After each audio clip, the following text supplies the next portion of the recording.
Hello, and welcome to Oscar's Honest Opinions.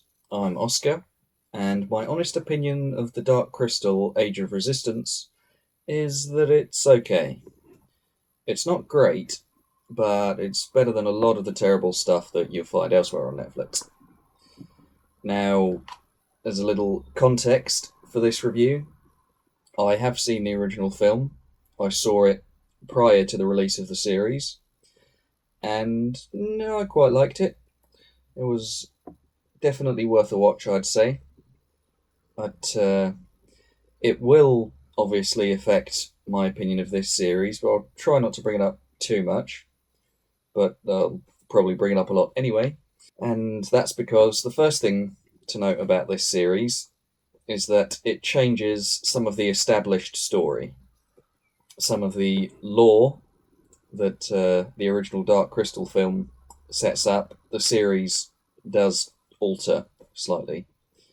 Which, if you're an established fan of the film, then the changes might annoy you a little bit, but you can generally see past them. Just a warning though, they have changed some stuff. It does retain a fair amount of puppetry, which is good, because the original film was almost entirely puppetry. It was quite a trailblazer at the time. But there's a lot of CG introduced into this series, and for me, it was just very off-putting.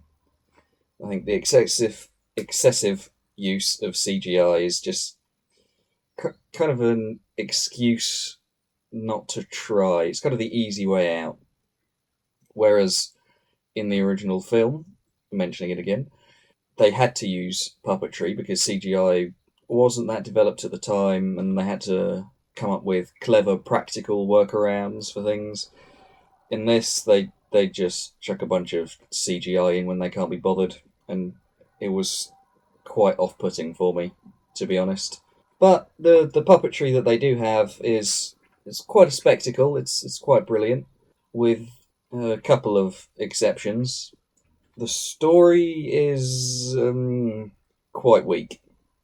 The characters are mostly sort of shallow archetypes, the hero, the bad guy, and I could actually, judging by archetype alone, predict the deaths of some characters with quite startling accuracy. There's one character in particular whose death I foresaw coming for quite some time, and it was just cheap, it felt, to be honest. The main plot, sort of overall, is your simplistic battle, good versus evil. I mean, it's told fairly well, but it is just quite basic.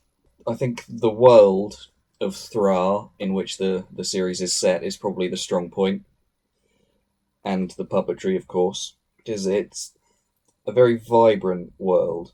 Lots of different species, lots of different interesting locations, every detail, sort of the clothing of the characters, the props, or sort of minor background details, everything has been just handcrafted and workshopped just to perfection. I think it is still quite a marvel. But unfortunately, they then ruin it by jamming a lot of CGI into it. But yeah, what can you do? That's par for the course these days. So yeah, that's sort of my honest opinions on it, without any spoilers, of course. Overall, the vibrant world, the excellent puppetry are both strong points, and I'd recommend watching the series just for those two alone, frankly. Negatives: the story is kind of weak, kind of shallow, and obviously there's a lot of CGI just crammed into it. But I'd probably give it a middling rating, maybe sort of 3 out of 5 stars if I was to use a star rating system. And that's pretty much it. That's my honest opinion of the Dark Crystal Age of Resistance. Thank you for listening.